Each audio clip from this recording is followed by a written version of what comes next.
quisiese conectar contigo, ¿Mm? ¿qué tendría que hacer yo para acercarme a ti y que yo generase interés en ti?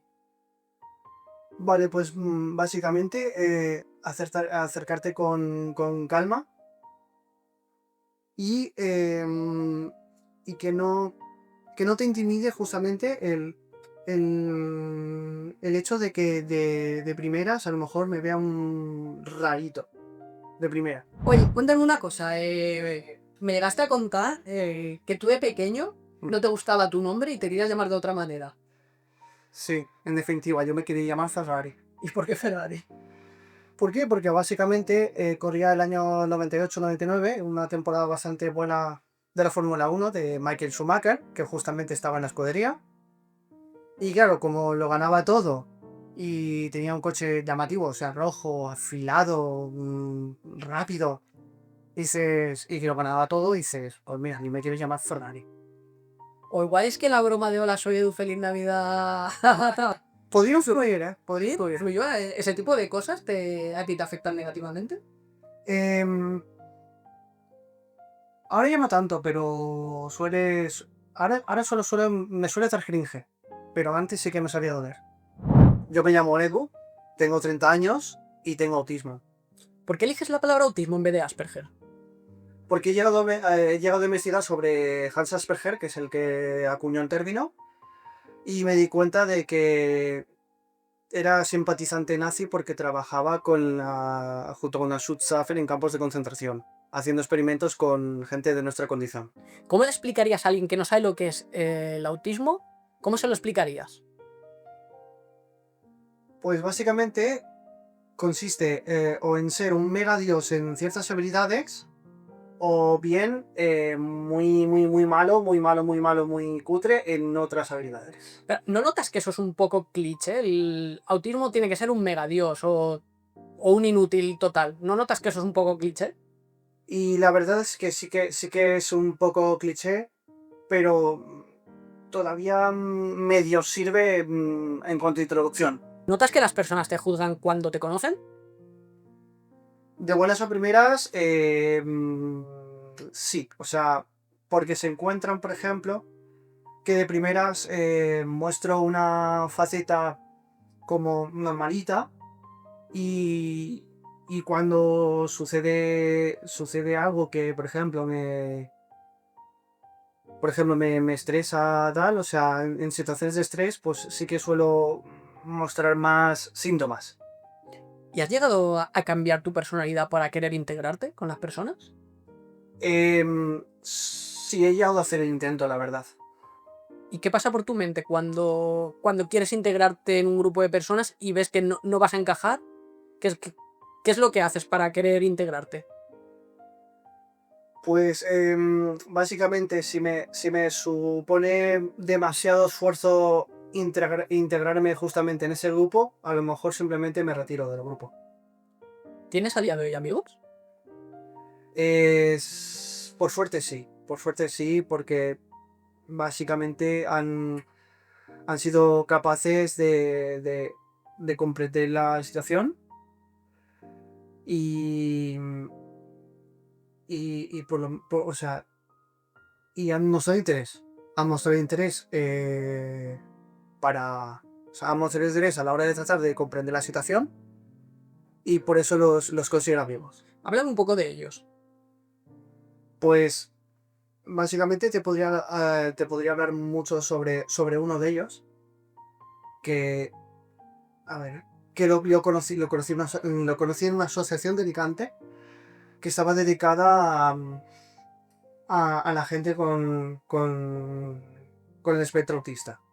O sea, y justamente uno de ellos conocía a un chico de Benidorm, me presentó al chico de Benidorm y ahora soy amigo del chico de Benidorm. ¿Y compartís aficiones?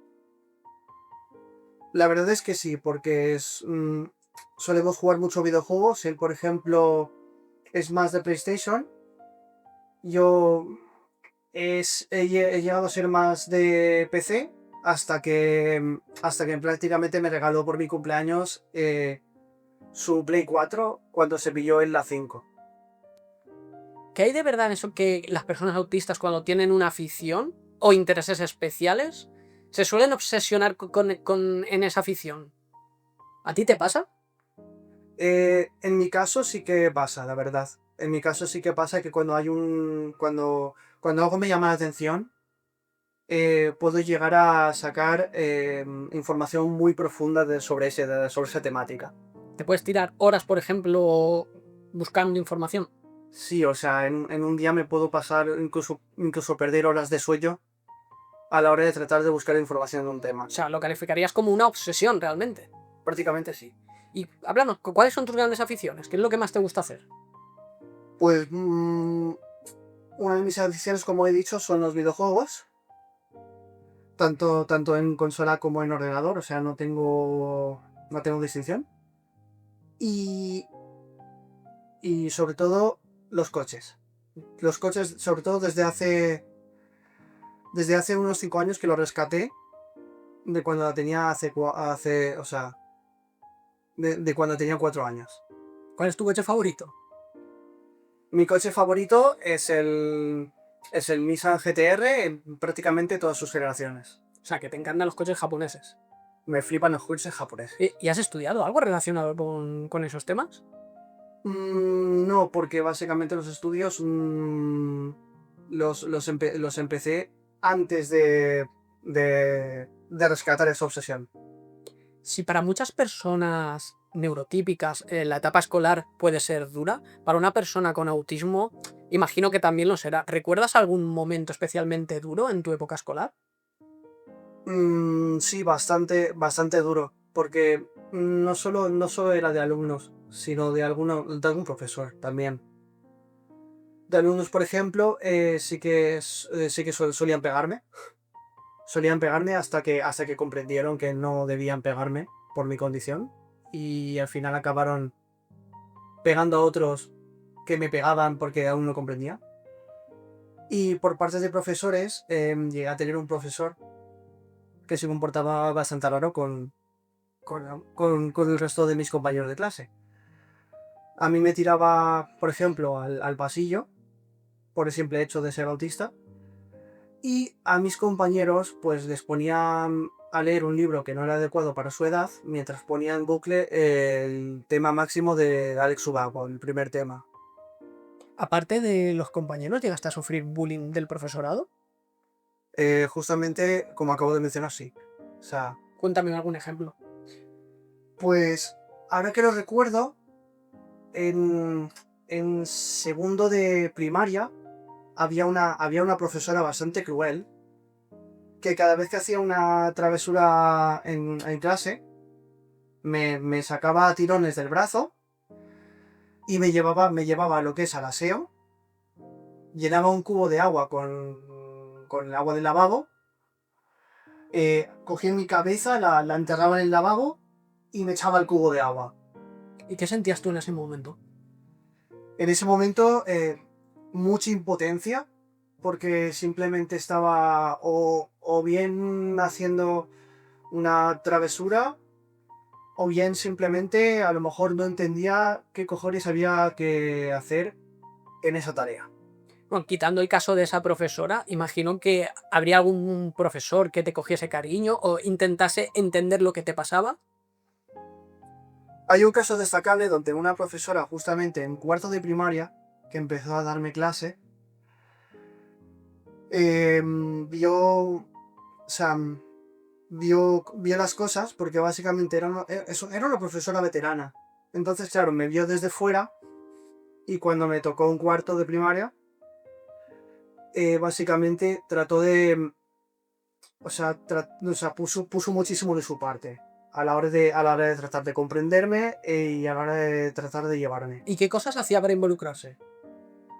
Pues ella, por ejemplo, me adaptaba, por ejemplo, a las tareas, me las adaptaba para que fuesen más digeribles, porque a lo mejor había una tarea que era una pregunta que a lo mejor no entendía, y a lo mejor ella era capaz de preguntarme el mismo concepto con, con otras palabras más simples. cuando tú maduraste, cuando ya entraste en una etapa más adulta, Ujú. el cliché de que las personas autistas no entienden las bromas, las ironías, ¿qué, qué hay de cierto en eso? Pues básicamente o sea, se están dando muchísimos casos donde no siempre es cierto. O sea, no siempre es cierto porque a algunos sí que les cuesta un poquito más, a otros menos. Yo, por ejemplo, sí que solía, por ejemplo, preguntarle a mi madre, por ejemplo, le solía preguntar mucho sobre por qué, por qué pone esta cara y dice esto en este TVO. O sea, porque yo solía ver mucho de Mortadelo y Filemón Ujú. y Francisco Ibáñez, que en paz descanse, jugaba mucho con eso. O sea, las juega mucho con las ironías y con los chistes, muchas palabras, los juegos de palabras, Sí, sí, y sí. tú no lo comprendías. Claro, en un principio no lo comprendía hasta que por ejemplo, le empecé a preguntar a mi madre, pues mira, esto viene porque tal, y este dicho pues tiene esta historia, tal, no sé qué. Y claro, son muchas referencias culturales al mundo antiguo. Contaste que hubo un profesor de gimnasia que creyó en ti. Ujú. Cuéntanos algo sobre ese profesor. Recuerdo muy bien a ese profesor porque básicamente en una asignatura que me costaba súper mucho, o sea, educación física, me costaba mucho porque, porque claro, no le daba mucho interés al deporte. Y claro, y también la psicomotricidad pues era un poco mierdosa. Y entonces, eh, mm, a principio del curso, pues lo veía como un sargento, intentaba, por ejemplo, llegar al ritmo de mis compañeros, incluso sabiendo que no podía. Y entonces, claro, una vez que no pude llegar al ritmo de mis compañeros, me frustré, o sea, me frustré, me cabreé. Y entonces el mismo profesor, que para ir en plan sargento tenía buen corazón, me dijo, mira, mm, has llegado hasta donde has podido y eso es lo bueno. O sea, no te voy a pedir que hieres, o sea, no te voy a pedir que hieres a donde están ellos. Ellos están más allá, pero yo no te voy a pedir que hieres a donde están ellos. Con lo que has hecho, está bien. Oye, ¿qué le dirías a estas nuevas generaciones de profesores que tienen que tratar con niños con autismo o cualquier otra discapacidad? ¿Qué consejo le darías? Básicamente, que se hable de paciencia y que investiguen sobre el tema, que investiguen mucho sobre el tema, porque hay tanto información como desinformación en medios, o sea, sobre todo en redes sociales y eso. O sea, hay mucha información, pero también hay desinformación, así que con mucho ojo. ¿Crees que la sociedad hoy en día está evolucionando a una inclusión mayor con este tipo de personas? No solo autismo, o sea, cualquier discapacidad. O sea, Por lo general yo veo que sí, la verdad, porque hay mucha gente que como que se empieza a volcar, como que empieza a mirar con un poquito de ojo clínico, porque dices, no sé lo que le está pasando porque desconozco su condición, pero me intereso por ello. volviendo un poco atrás, Ujú. cuando en la etapa del colegio cuando eras más pequeño, ¿cuándo notaste que eras diferente al resto? Yo, a ver, empecé a notar diferencia desde bastante joven, desde bastante pequeñito. Porque claro, veía que solo me atizaban a mí y a lo mejor a otro compañero de mi clase a lo mejor no la atizaban. Y digo, uy. Luego empecé a ir al psiquiatra y me diagnosticaron a los 7 años. Y claro, pero yo lo que es la condición no supe que la tenía hasta los 13 años, que es cuando me lo dijo un día mi padre, que estábamos saliendo de una actividad. ¿Y cómo fue esa situación? ¿Te marcó? O sea, sí fue bastante intensa porque porque me rompió un poco los esquemas, porque yo ya iba escuchando el término Asperger, Asperger, Asperger, o sea, lo iba oyendo de mi psiquiatra, dices, hostia, que voy a tener un amigo alemán. Dices, a lo mejor no es tan amigo. Porque notas que el autismo en sí es un enemigo, no es una condición. No, porque básicamente lo de Hans. Hans no es mi amigo, ni mucho menos, pero sí que la condición la puedo hacer, o sea, puedo hacer que ciertas ventajas, entre comillas, de mi condición, puedo reconducirlas a que rinda en ciertos campos. Y en el presente, ¿qué digas que es lo más difícil de vivir con Asperger? Básicamente, el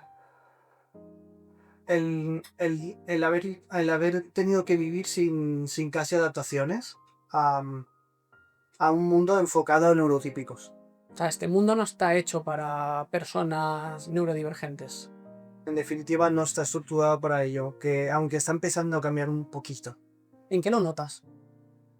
Lo noto por ejemplo, la difusión que se le hace, por ejemplo, a las adaptaciones, tanto sensoriales como de desarrollo personal, que se están haciendo en medios, o sea, en medios como redes sociales, digamos, se está haciendo mucho hincapié en la difusión de adaptaciones para este tipo de personas neurodivergentes.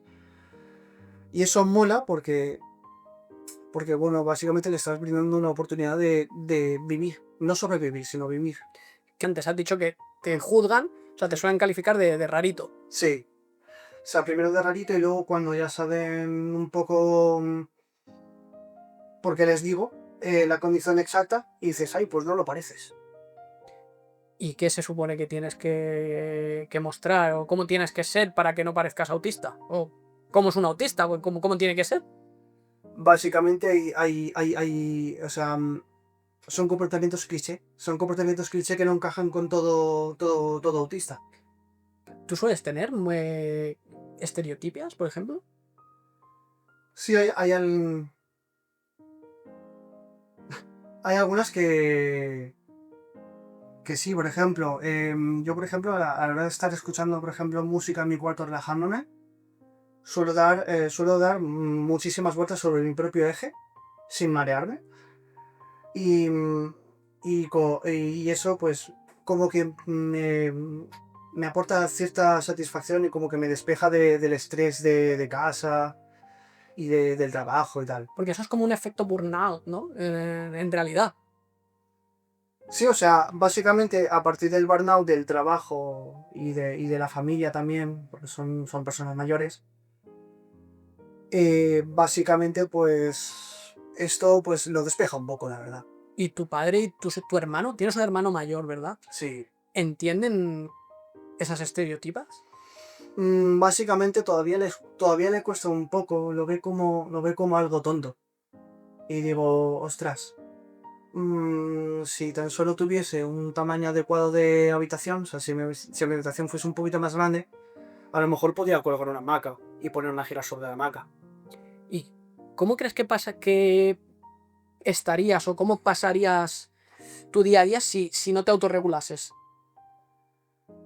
Pues muchas de las veces, muchos de los comportamientos malos que he tenido en el colegio, o sea, rollo pegar y tal, es muchas veces por acumulación de sensaciones negativas. Entonces, claro, si trato de compensarlo con sensaciones positivas y no se me permite, pues entonces acumular lo negativo y al final reviento. O sea, reviento y es de manera muy agresiva. ¿Tú consideras que tuviste una infancia como la de una persona neurotípica o estuviste más yendo a terapia, en vez de como una persona, un niño neurotípico, pues con sus aficiones jugando a fútbol, básquet? La verdad es que me pasé bastante tiempo en terapia y desde la misma terapia se intentaba incluso reforzar el que yo tratase de integrarme en alguna actividad, sobre todo deportiva, porque el psiquiatra mismo decía que era bueno para mí. Lo único que yo tardé mucho en asimilar ese concepto. ¿Y qué herramientas usaban contigo para entrenar y captar una broma, una ironía? O sea, es muy a lo mejor muy, ¿cómo decirlo? Situacional, o sea, en plan, situaciones guionizadas, o sea, en plan, guionizaba una situación y me entrenaban con eso, o sea, en casa. ¿Qué significa para ti tu familia? Básicamente mi familia ha sido un punto de apoyo bastante fuerte e importante para mí. Sin ellos no habría llegado a donde estoy ahora.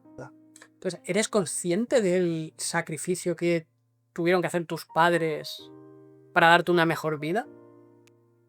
Sí, o sea, sí, o sea, porque, porque mirando hacia atrás, por ejemplo, es cuando puedo percibir que ha habido un sacrificio detrás. O sea, un sacrificio bastante extremo. Y como ya están mayores, pues ese sacrificio pues les ha pasado muchísima factura.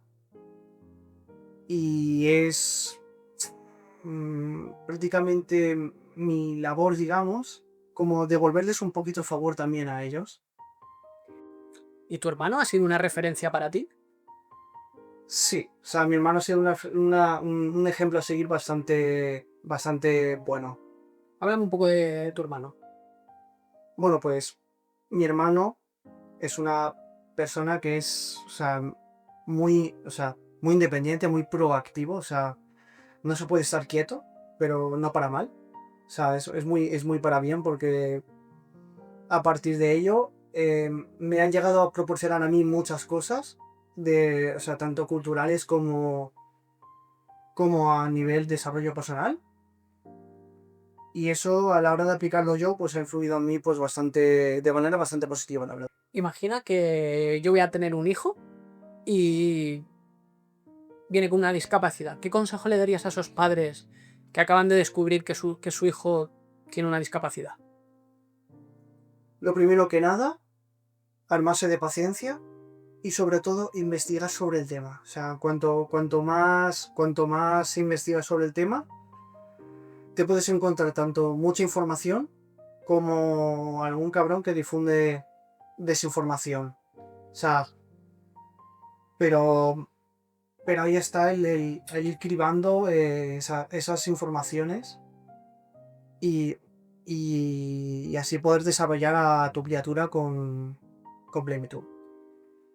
Bien, ¿qué significa para ti el amor? Mm, algo mucho más allá de la amistad, simplificándolo mucho. O sea, mucho más allá de la amistad a nivel tanto emocional como racional. ¿Tú te has planteado tener alguna relación romántica con alguna persona? Em, si bien ha surgido atracción por alguna persona, nunca ha cuajado. O sea, ¿tienes miedo de que no te acepte? Mucho. O sea, mucho porque el hecho de tratar de ir más allá de una amistad puede conllevar a la pérdida de la amistad. ¿Qué es lo que te ha enseñado el Asperger sobre ti mismo? Mm, muchas cosas porque he llegado a verme plasmado en otra gente con la misma condición. O sea, ciertos comportamientos que yo creía que no tenían nada que ver, eh, tenían mucho que ver y he encontrado incluso términos específicos para describir esos comportamientos. ¿Y lo que has aprendido sobre ti mismo te ha generado unas metas a futuro? Sí, porque como hay margen de mejora de las cosas positivas, o sea, puedo aprovecharme de mis potencias positivas y, y con las herramientas adecuadas podría reconducir las potencias negativas a tener resultados positivos. Sacando el carnet de conducir, ¿verdad? ¿No? En efecto.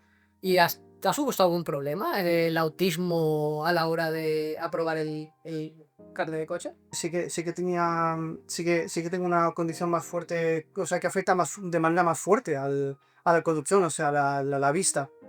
Entonces tuve que volver a poner gafas después de operarme, porque me había crecido la miopía, no veía bien, también como tengo los ojos viscos, pues mm, desde, desde la autoescuela me tiraron para atrás en el centro médico, o sea, el psicotécnico. Y claro, me volvieron a revisar, le dijeron que estaba bien. Luego estuve unos meses de prácticas y al final me echaron para atrás los mismos del centro médico sin tener nada que ver a autoescuela porque ya no había con el profesor. Eh, Me tiraron para atrás otra vez, me tuve que volver a revisar. Dijeron, no creo que puedas conducir, tal. ¿Y qué razones te dieron para no poder conducir? Pues como que no veía bien, o sea, el estrabismo. O sea, yo básicamente ahora mismo con las gafas no se me nota mucho, pero sin gafas sí que se me nota muchísimo más. O sea, que el autismo no era... No era factor importante. Y conduciendo, cuando estabas haciendo las prácticas, ¿llegaste a sufrir alguna ansiedad o algún estereotipo que te hayan pedido, que hayas tenido que parar?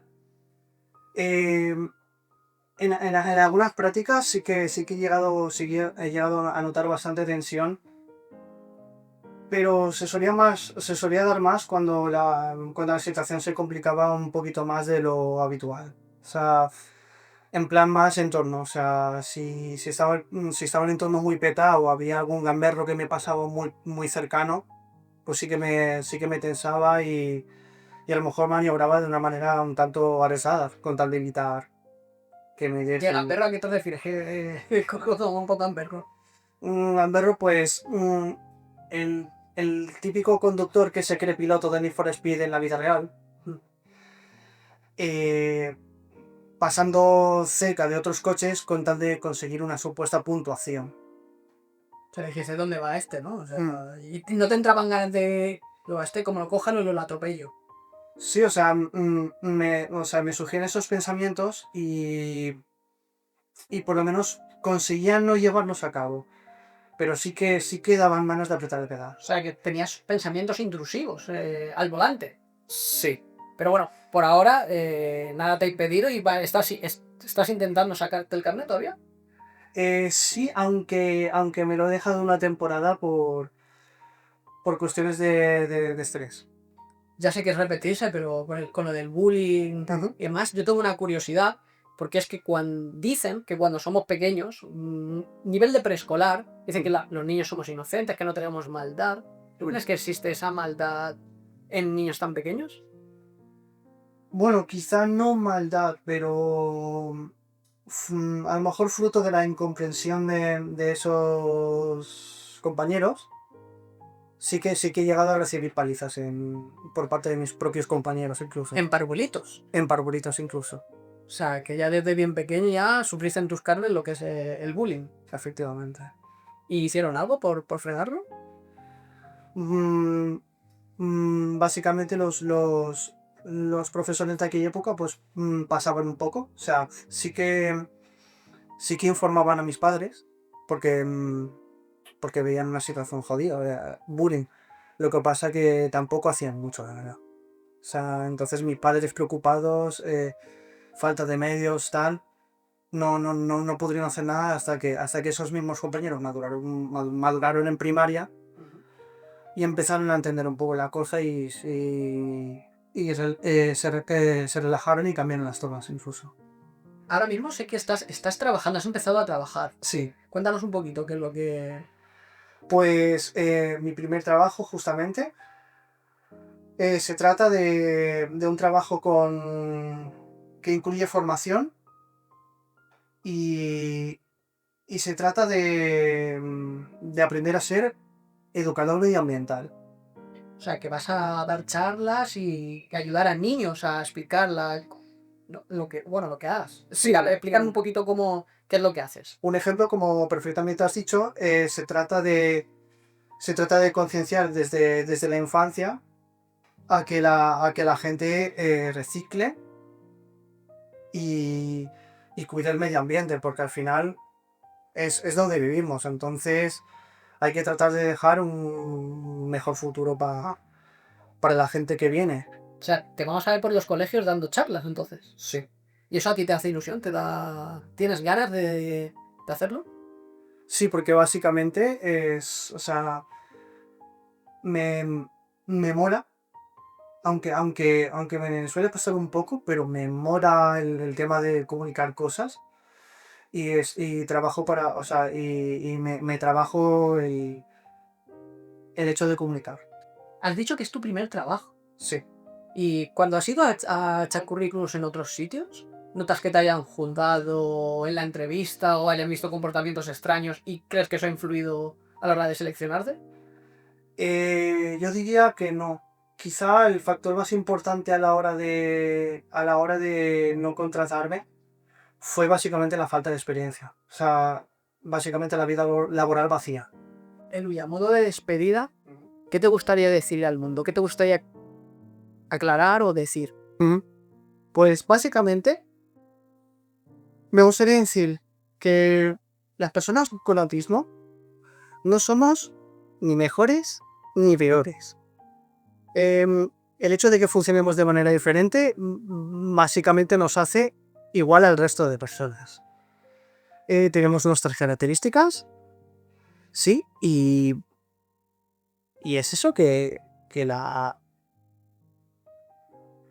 que la gente pues que debería comprender, o sea, tratar de comprendernos, mostrar interés para no solo saber que existimos, sino para que nos acepten como somos.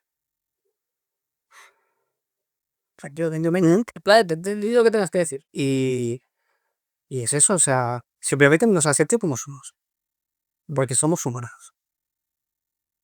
Un abrazo, macho. Más toda la fibra. Oh, qué tierno. Qué grande eres, mi querido. Pues ya está. Cortamos, chicos. Muy bien.